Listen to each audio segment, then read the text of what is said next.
একটা গল্প বলি। 1890 সালে আমেরিকাতে একটা বাচ্চা শিশুর জন্মগ্রহণ করেছে। পৃথিবীতে প্রত্যেকদিন কয় লক্ষ শিশু জন্মগ্রহণ করে কেউ বলতে পারবো? 6 লক্ষ শিশু প্রতিদিন জন্মগ্রহণ করে। মারা যায় কতজন? 2021 সালে বাংলাদেশে শুধুমাত্র বিশ্ববিদ্যালয় শিক্ষার্থী 101 জন আত্মহত্যা করে মারা গেছে। তারা ঢাকা বিশ্ববিদ্যালয়ের 9 জন, শাহজালাল বিজ্ঞান ও প্রযুক্তি বিশ্ববিদ্যালয়ের 5 জন, জগন্নাথ বিশ্ববিদ্যালয়ের 6 জন, মেডিকেলের 12 জন, প্রাইভেট ইউনিভার্সিটির 23 জন। সবাই এদেশে ক্রিম স্টুডেন্ট না? আমরা সবাই এরকম ভালো ভালো বিশ্ববিদ্যালয়ে পড়তে চেয়েছিলাম না ওয়ান্স আপন এ টাইম? সো সেই জায়গায় পড়ার পরেও সুসাইড। বুঝতে পেরেছি আমরা? সেই রকম প্রতি বছর আত্মহত্যা করে মারা যায় 7 লক্ষ। এটা বলেছে ওয়ার্ল্ড হেলথ অর্গানাইজেশন। 7 লক্ষ মারা যায় প্রতি বছরে আত্মহত্যা করে। আর আপনি হয়তো চিন্তা করতেছি 6 লক্ষ প্রতিদিন জন্মগ্রহণ করে।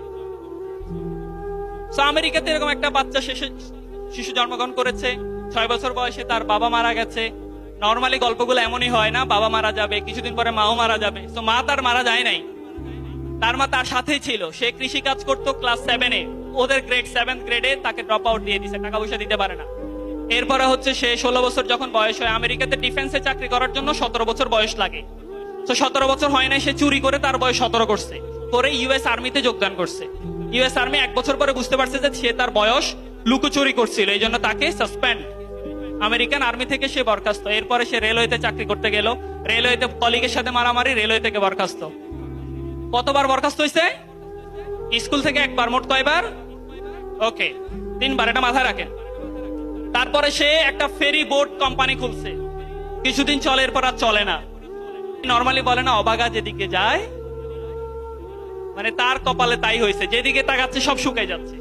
এরপরে শুরু হইলো, সে একটা মুরগির ব্যবসা দিল। বললো যে আমি রেল স্টেশনে ঘুরে ঘুরে চিকেন বিক্রি করতে চাই, চিকেন মুরগি না, সেটা বিক্রি করতে চাই। বিক্রি করা শুরু করলো। একটা সময় তার মনে হয়েছে যে বেশি ভালো বিক্রি হচ্ছে, এখন একটা রেস্টুরেন্ট দিই। একটা রেস্টুরেন্ট দিল, শুরু হইলো 2য় বিশ্বযুদ্ধ। ওই যে বললাম, অবাগা যেদিকে যায়। বিশ্বযুদ্ধটা এখন কেন শুরু হইতে হবে? সো বিশ্বযুদ্ধে তার দোকানটা শেষ।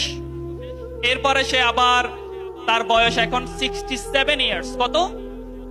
67 ইয়ার্সে আমাদের কি হয়, চাকরি থেকে রিটায়ারমেন্ট দিয়ে পেনশন টেনশন নিয়ে আমরা এখন, কিন্তু সেই মানুষটা 67 বছর বয়সে শুরু করছে মাত্র। এন্ড শুরু করার পরে তার একটা সিক্রেট, ওই যে সেই চিকেনের ব্যবসা, সেই ব্যবসাটা শুরু করলো। করার পর একটা সিক্রেট রেসিপি বের করলো। 1009 বার তার রেসিপি রিজেক্টেড। কতবার? আসতে বাদ। এরপরে সে একটা লোক তার রেসিপি অ্যাকসেপ্ট করছে।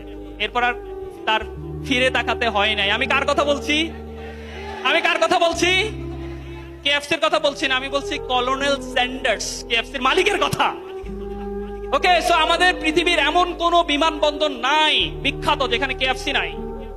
বর্তমানে 22,104টি তাদের ফ্র্যাঞ্চাইজি 150টা দেশে। কত বছর বয়সে শুরু করছিল? আমরা কত বছর বয়সে আত্মহত্যা করি? কত বছর বয়সে? আজকে তোমরা আমার সাথে একটা ওয়াদা করবে, আমাদের মেয়র স্যার আছেন, জীবনে যত কষ্ট আসুক, যত তুফান আসুক, সাইক্লোন, প্রেমিকা চলে গেছে, ফ্যামিলি সমস্যা, আত্মহত্যা করব না। বলো, এখানে যারা আছো, তোমার যদি কোনোদিন মনে হয় যে আমার জীবনটা শেষ, আমি আর রাখতে চাই না, সেদিন আত্মহত্যা করার আগে আমাকে ফোন দিবা যে ভাইয়া শেষবার আপনার সাথে কথা বলে 1 কাপ চা খেয়ে আত্মহত্যা করতে চাই। কে দিবা? আচ্ছা ঠিক আছে, আত্মহত্যা করার জন্য যদি কারো মাইন্ডসেট আসে 1 ঘন্টা দৌড়াবা, তারপর আত্মহত্যা করবা। কয় ঘন্টা? 1 ঘন্টা দৌড়াতে পারলে আত্মহত্যার ভূত মাথা থেকে চলে যাবে। ওকে, এটা আমি বলি না, এটা একজন ডাক্তার বলেছেন। সো প্লিজ, জীবন আগে। এত বেশি ফ্রাস্ট্রেশনের দরকার নাই। এত বেশি সাকসেস, একটা সরকারি চাকরি পাইলে কি হয়?